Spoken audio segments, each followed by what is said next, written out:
You can record it. So So questions. We'll start with that. no, And actually, Yeah. I'll introduce you. Yeah, we're gonna have Jeff give you the grand introduction, then we'll jump into questions. all right. All right, let me know when we're recording already. Okay. All right. Well, it is my pleasure and my honor and pleasure to introduce Ted Austin Jr. As we call him, he goes by Teddy. He is actually a family member of mine. He's my brother-in-law. He's from by way of other areas. He actually went to school in Wheatland and then lived in Sacramento for years, and now lives in Minneapolis, outside of Minneapolis. Mm-hmm. He has been in the dental industry for over a decade and serving a variety of positions. Like a lot of the students on here, he enrolled in a program and then was able to get into a position and then to another position and use this as an opportunity to grow. Teddy is a father. He is an avid fisherman. Also, he does ice fishing, which we don't get to do in California. And it was always a great opportunity to bring in somebody who has experience similar to our guys and to share like how the dental industry actually kind of changed his trajectory. So Teddy's on you. Thank you for joining us. Thank you. Thank you. So I started my dental journey at the age of 30. I actually was laid off. I took an injury and they gave me I forgot what that's called, severance package. And they told me that I had 30 days to use all my benefits. So I went to the dentist, which I very rarely did.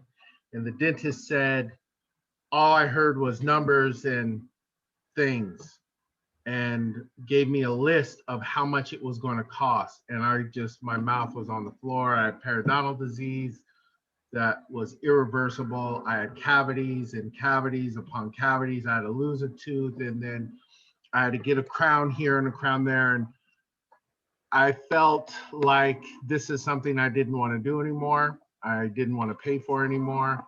So I started asking questions about the dental field. I just lost my job, so why not? I wanted to actually be a hygienist. A dental hygienist averages $60,000 to $80,000 a year to start. I mean, if you get in with a good dentist, that's $60,000 to $80,000 a year, 3 to 4 days a week. Not even a full 5 days a week. There's some dentists that offer, and that's salary. Some dentists offer salary plus commission. So I wanted to be a hygienist. And then my wife said, well, how do you even know if you're going to like teeth? And I said, that is a very good point. So I started off with dental assisting. So I went to a school called Fortis College. It was in Landover, Maryland. At the time I lived in DC. And it was a 1-year program. They did not offer hygiene at the time, which was kind of good. Had I taken the hygiene course, which in the state of Maryland was a 2-year course with the associate's degree. So with the associate's degree, $60,000 to $80,000 a year. I went the dental assisting route, which was 1 year of school and required externship to be an expanded function dental assistant, which meant that I could do a lot more than just hold suction or suck spit, as they like to say in the industry. So I enrolled in school. I took it very seriously because I was 30 years old. I had a brand new child. My second child, I needed to make income. I had to do my very best.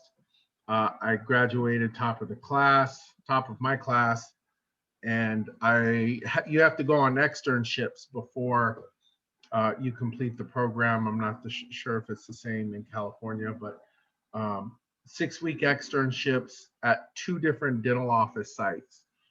And I went into both, and I was hired by both of the doctors. So I worked weekends at one dental office, and Monday through Friday I worked at that office. I started out at about $18 an hour. No, I take that back. I'm sorry, $16 an hour.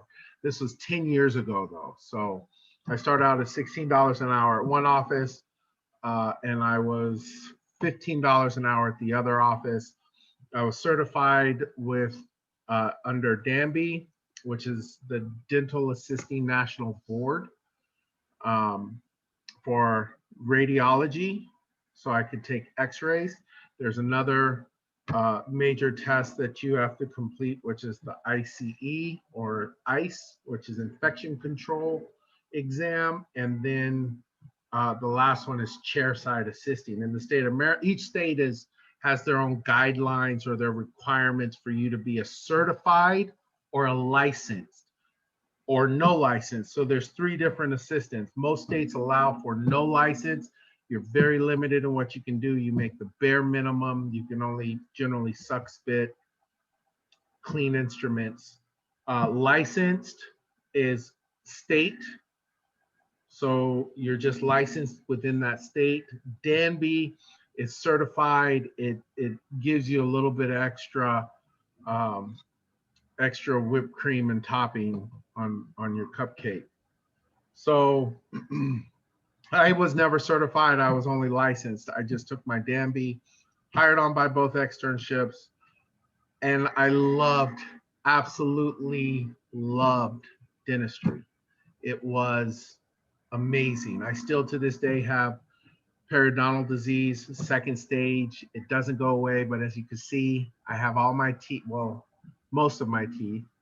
I really got involved with explaining treatment to patients.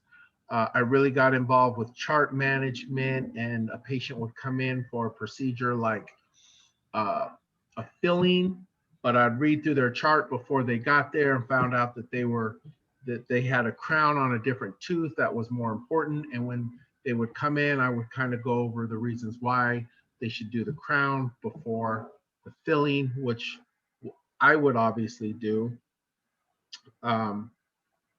And I started creating more income for the dentist. Throughout this process, I started to ask for more money because I was generating more money for the practice. He said it would be too difficult. So there was an implant company that used to come and do implants teach general dentists how to do implants at our office. And I used to come in on Saturdays and work with this company. And there was a spot that opened up with them, and I asked if I can join their team. So I left dental assisting 5 years in, or about 4 and some change, to become a manufacturer sales rep for a dental implant company. That company was called Hyacinth Implants, in which I started to sell implants and learn about the implant process in great depth. And I went and sold implants to dentists. That paid me about $50,000 a year salary plus mileage, gas reimbursement, $500 a month, $100 a month for cell phone reimbursement, all the expenses. So anytime I wanted to take a dentist out for dinner or breakfast or lunch, all of those were paid. And then obviously there was commission on top. Although I made the top 10% of the sales force, I never broke 100K.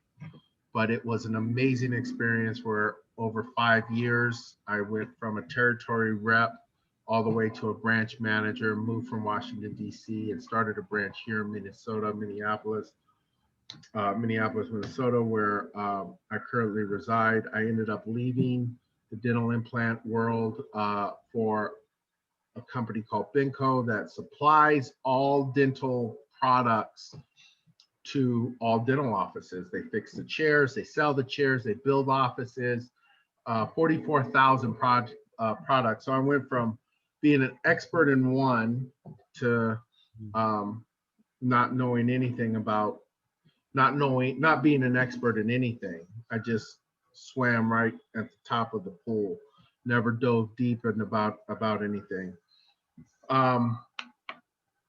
And I did that for 2.5 years until I was laid off with COVID. And so that was my 10-year dental journey. It all started from dental school, dental assisting school.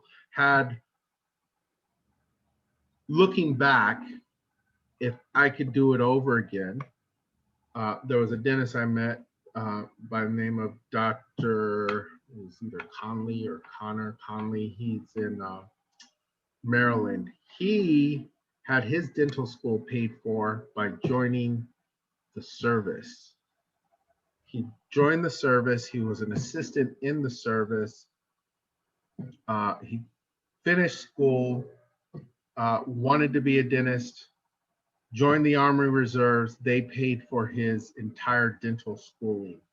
So what I've learned is that the dental career ladder is very short. Your front desk, assistant, hygienist, dental therapist, which is a new position now that they have in some states, one being Minnesota here, and then you're a dentist. And after a dentist, you're a specialist, each step requiring more and more school. Had I known this, I would have just went to school to be a dentist because they make stupid money. Absolutely ridiculous money. The last dentist I was working for when I was just laid off, he was a millionaire. And when I was there, I was what you would call just a treatment specialist. Again, all I did was sell treatment to patients. And so my advice, if you're looking into the dental world and you're not sure, go to your local dental office. Ask the front desk if you could speak to the dentist about shadowing, which is something I didn't know that you could do. You could just come in, they'll have you come in, you'll put on all the equipment, and you will just observe. You will shadow the dentist, you can shadow the hygienist, you can shadow the assistant to see if it's for you, because there's obviously there's different fields. There's seven specialties: orthodontics, braces, pedo, kids and adults that can't take care of themselves. Then there's general dentistry, perio, which is like a gum gardener, oral surgery, and prosthodontics. You can be ortho assistants make about $25 an hour. It's a little bit extra schooling, a little bit more work. It's an amazing field. I would highly suggest jumping in. Go to a pedodontist if you like working with kids. Go to an orthodontist if you want to make $25 an hour, and shadow them and see whether it's for you. I was in surgery and I saw lots and lots and lots of red or blood. I did connective tissue grafts. We removed multiple teeth. We did full mouth rehabs. We took out 20 teeth, put in 8 implants, opened everything up from top to bottom, bone reduction, remove jaw. There's an oral surgeon that I worked with. He specialized in oral cancer, and he was a microvascular surgeon, so he would be able to repair nerves and actually stitch capillaries. And there was a guy fell off his boat up here when we were at a bar having a drink, and he grabbed onto the motor, and the motor ripped his face apart, his lower face, and he got called in, had to go in and take his femur, or as part of his leg, remove the bone and replace and create a jaw for him. So many different aspects, and it doesn't require a ton of schooling. But again, the more school, the more education, the more money you're going to make. dentistry is absolutely the way to go. There are many grants that you can also get if you go into dentistry. You can start in dental assisting and then go to Howard University in which accepts all minority um, school applicants. They have plenty of scholarships. The other thing for male assistants, it is generally the majority of dentists are male. There are plenty of female dentists, but the vast majority are male. The vast majority of hygienists and assistants are females. The vast majority of front desk are females. If you are a male assistant, you are getting a lot of attention, not just because you change the dynamics of how the office works. When there's 9 women in an office and one male dentist, he does not really hear all, he doesn't want to hear some of the craziness. So you coming in, you balance things out in a good way. So if I could do it all over again, I wouldn't change anything. I'd go right back to dental school. The only difference is I would just probably go straight to being a dentist. Yeah. You That's have good. any questions? Yeah, I just want to thank you again for sharing your journey. And I think that I have a couple questions to kind of get more specific, but to kind of give a little bit more context of why we invited you as well. We've been fortunate to partner with 2 different partners. We have our local community college, Sacramento City, and Liberty Dental, partnering together to create this amazing scholarship where we're going to be able to grant 4 students, 4 Black males in particular, $10,000 each in order for them to take part in the dental assisting program. Oh, And wow. yes, and have this scholarship support them because a lot of times, students may not have taken opportunities, whether it's for dentistry or for medicine or whatever it may be, because of financial resources or time, because they have to support their parents or whatever the case may be. So we're hoping this scholarship to remove that financial barrier, so now where they can focus and not necessarily have to take on a job. And so what I'm trying to ask is, for a lot of students, again, as you kind of even mentioned now, talk about males. If I'm a male, right, I'm about to graduate high school and I'm thinking about going to community college, but I've never had dentistry on my radar, but I really get intrigued by this opportunity of a scholarship that is attached to this dental program. Why should I consider this? Why should I consider something that wasn't on my radar, such as dentistry? And yeah, maybe start there, and I have a follow-up question maybe after that. Well, I can tell you the easiest answer, besides accepting the scholarship, why to jump into this. It's a certifiable field. You become an expert at a very early age on a subject that can branch off and take you into other places. Dentists are pillars of their communities, and you become immediate part of that team. You learn, you are a valuable asset. The office doesn't work without the assistant. No dentist ever just comes in and starts setting up the room and doing everything by himself. It's called four-handed dentistry. It requires the assistant to be there.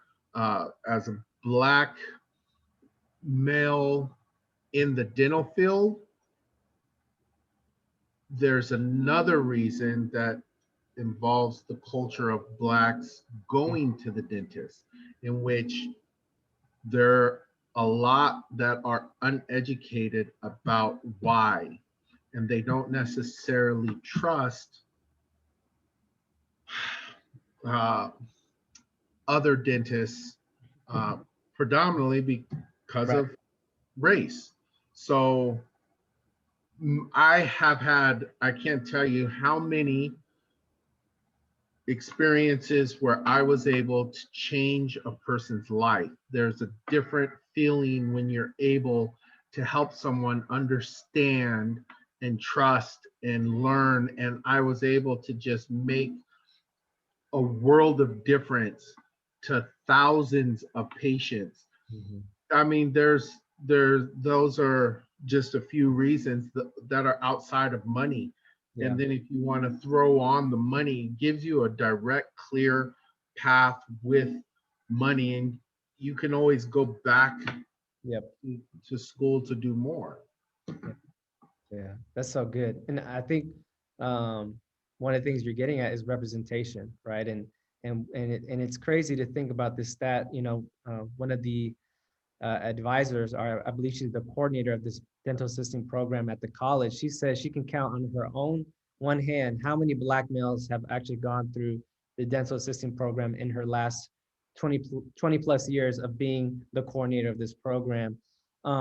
I'm curious, what would you say to those, that are maybe interested in maybe taking these next steps to apply, knowing that there may not be a lot of them in this program, how they can kind of get their foot in the door to still be confident to know that, I'm meant to be here. I can make a difference while maybe still being in an environment that is not exactly diverse. And hopefully that makes sense, what I'm asking.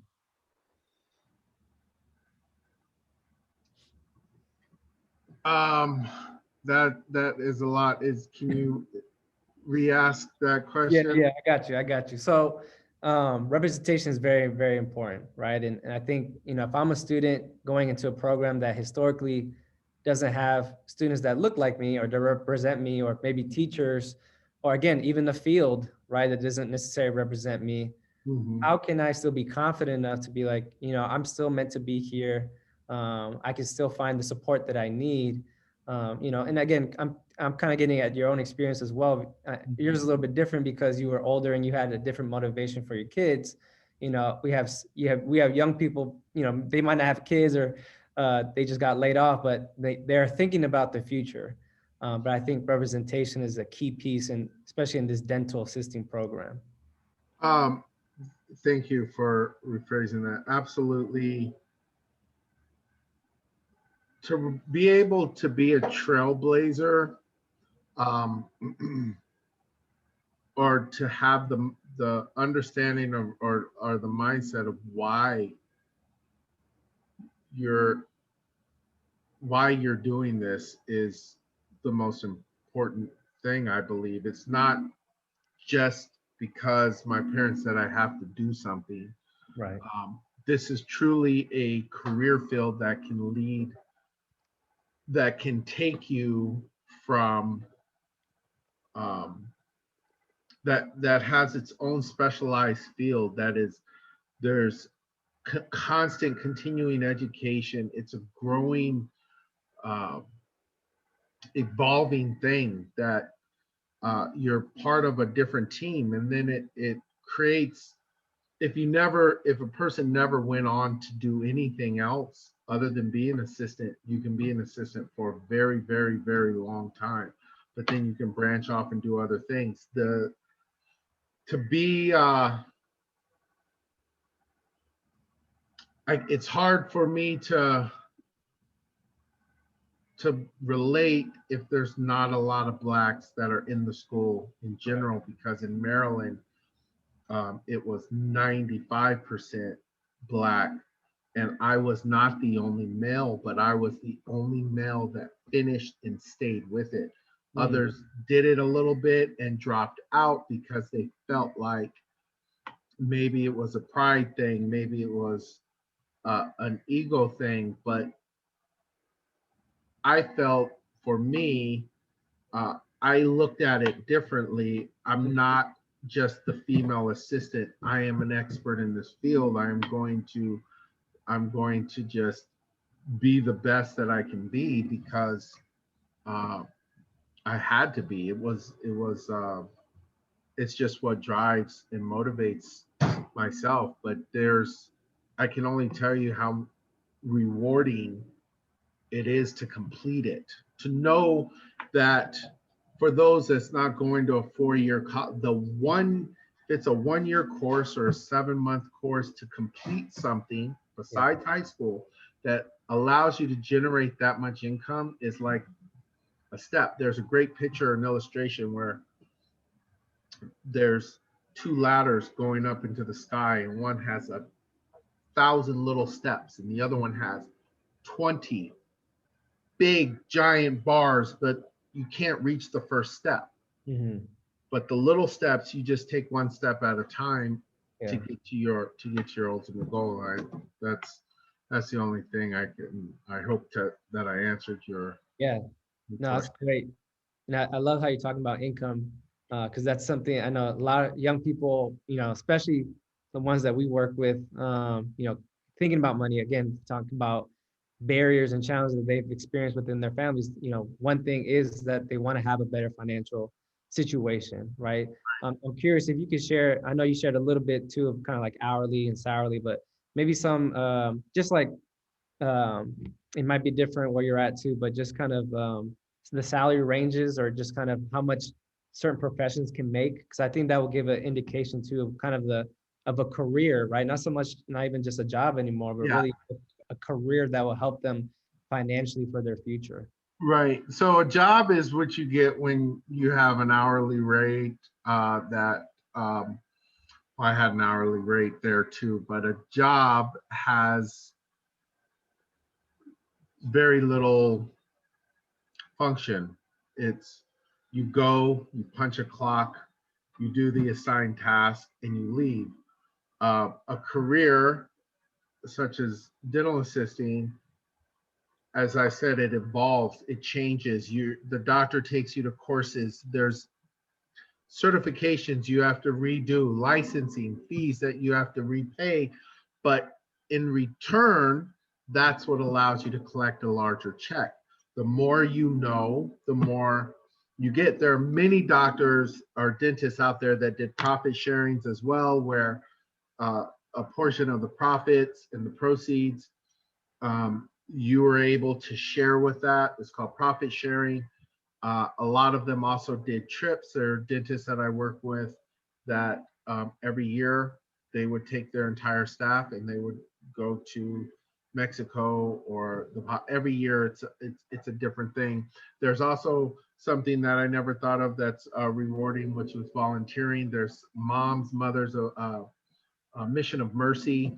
These are times when you get to give back to the community, where you can help something. All of this helps to like reinforce or build what you've done and accomplished. The pay ranges in dentistry, 16. Again, I started at $16 an hour 10 years ago. The office I just left, dental assistants there were making $50,000, $45,000 a year annually. Um, and only working 7 days a week. You touch patients' lives as a dental assistant, and it has so many different rewards that it's you can't understand them unless you actually do it. Uh, but as far as the money, definitely touching on the money aspect, ortho assistants, if you get certified at any type of surgical, there are dentists that work Monday through Friday, and then there are patients that only work they can get done is under sedation, and they will pay you.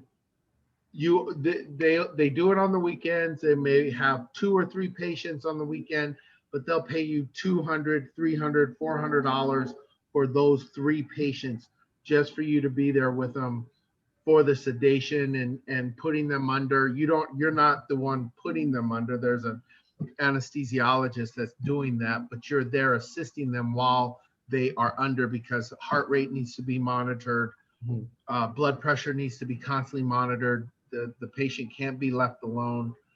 And just as a side job, you could do that and make an additional $300, $400 for a few hours of your time.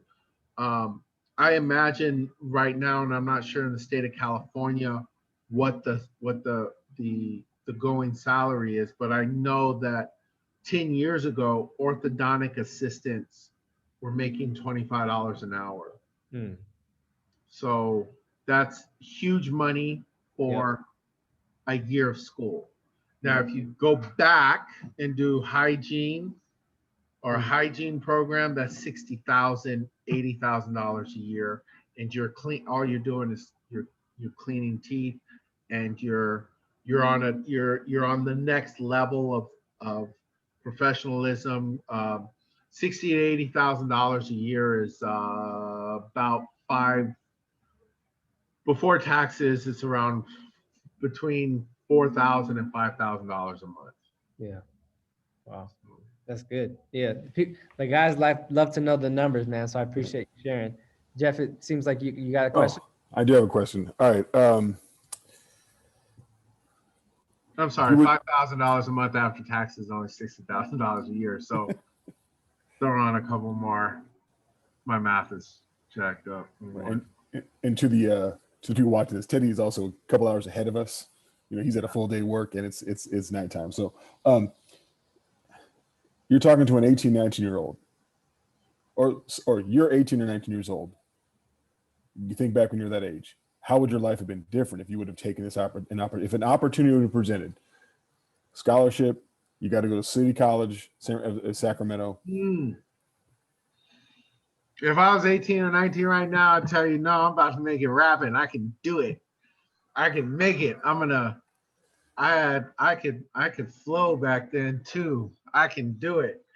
That's what I'd probably tell you. Or no, I'm gonna make it rich by making a T-shirt with an emblem that says emoji teddy bear. So I was in a different mindset at 18, and I actually ended up graduating high school, and then I went and graduated from the University of San Quentin and the University of Vallejo, where I can't even remember the name of that institution, Soledad. And so I ended up going to prison for 6 years, almost 5 years of my life. And knowing what I know now, I would have absolutely jumped on an opportunity because I chose a different route, and I ended up leaving California because once you get into an institution, they don't let you survive. So I moved. Once I ended up getting off parole, I left with $1,200 in my pocket and 2 suitcases. And Jeff knows this story. I left and moved all the way to DC and just had to do it and make it. And in which case I did. So again, my viewpoint is different because I spent a lot of time. I made one mistake that landed me in a place where the average intelligence was 5th grade reading level, and I knew I was smart. I got a job. How about getting a job? I had a job in the institution. The highest paying job was 30 cents an hour. And that was just, and I had, because I could type, I could do all of these things much smarter than how I acted. And so if I could go back and do it all over again, I would have absolutely jumped on it. I would have did this and then went and been a dentist and been successful. And because there are not a lot of people that I remember or know that ever got out of the game in California to succeed. There's a handful of my friends that were able to do it. So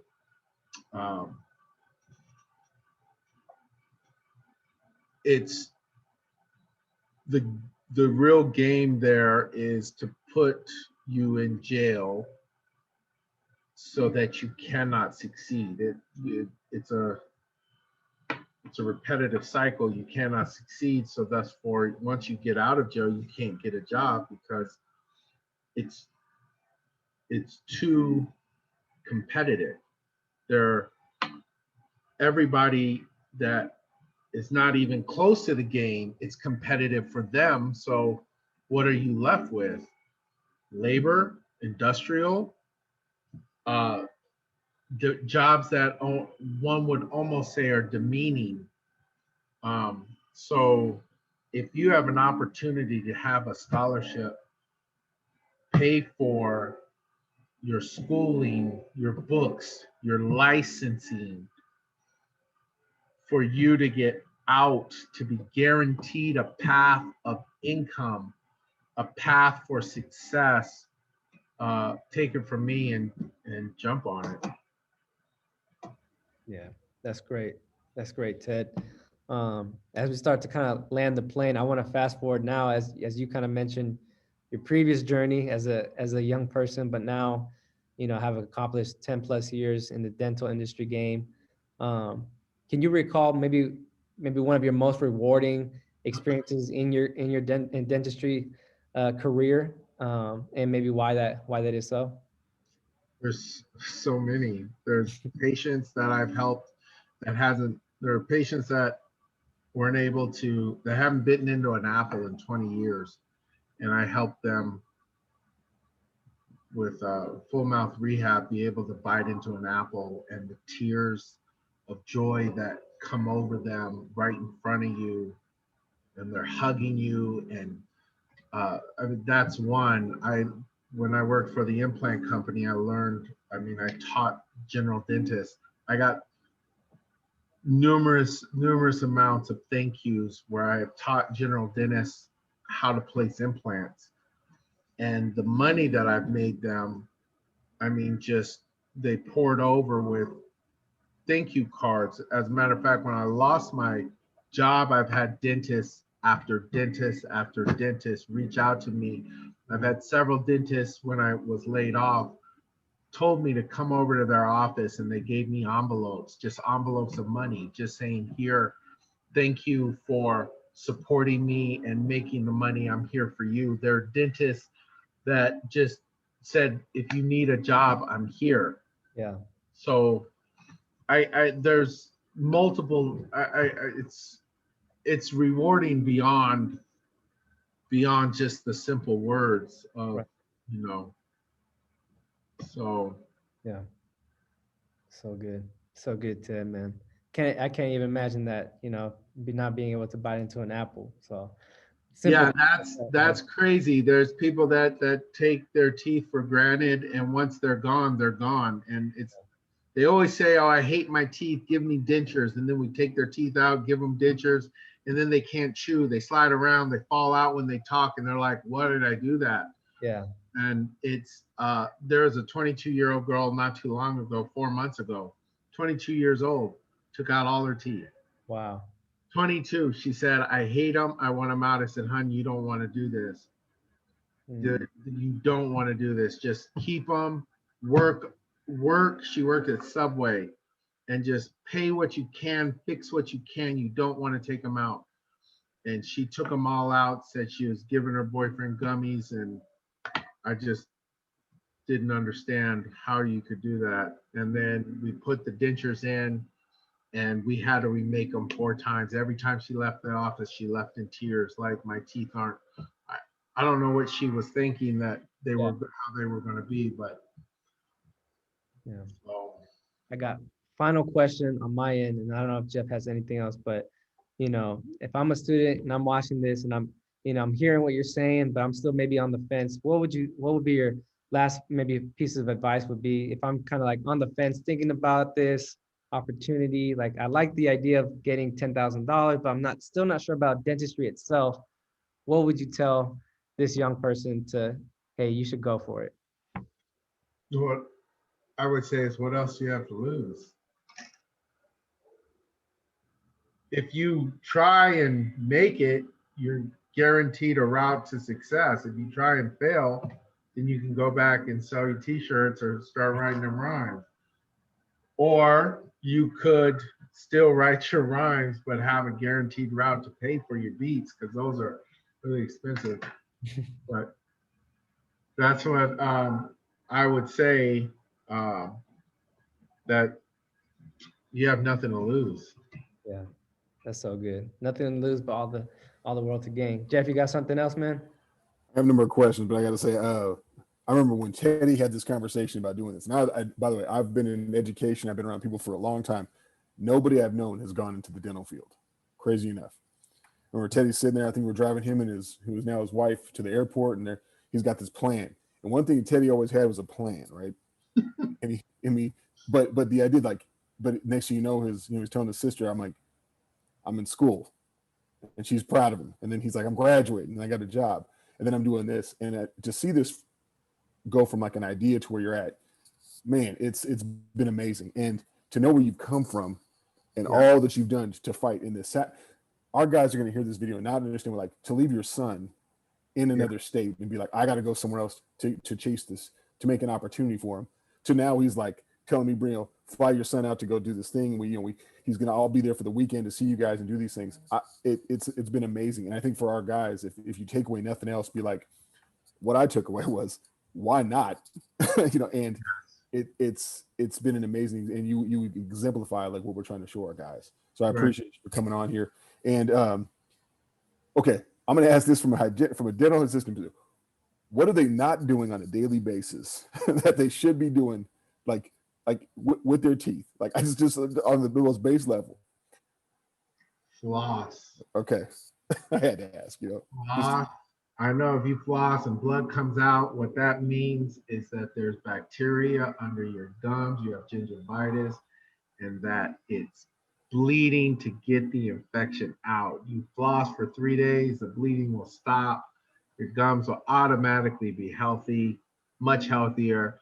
There's one thing you got to do is floss. Get your cleanings. Get your cleanings every month. By the way, I just want to say to everyone that those who are watching this, I was very much you, and I was very crafty, and I got away with a lot more than I should have. But when I got caught and it didn't work out, and then nothing after that worked out, nothing. And now I'm at a point where married, I live on a lake, I have a 2,000 square foot deck, I have a 3,000 square foot house, I drive a Lexus GX 460, I have an Infiniti M37X, I have $20,000 put away in the stock market. We have 50,000 in retirement, and this came from, now imagine I started at 30. Imagine had I started at 18. That's it. I don't think there's a better way to close it out. Teddy, I love you. I appreciate you for being on here. Thank you so much. To our students, thank you for watching, and thank you for being part of this. Thank you for participating. Teddy, on behalf of IYT and the students that you may get to meet one day, thank you so much. You're welcome. Hey, you guys can do it. Do anything you put your mind to. Have a good night, Jeff. I'll see you in a few days.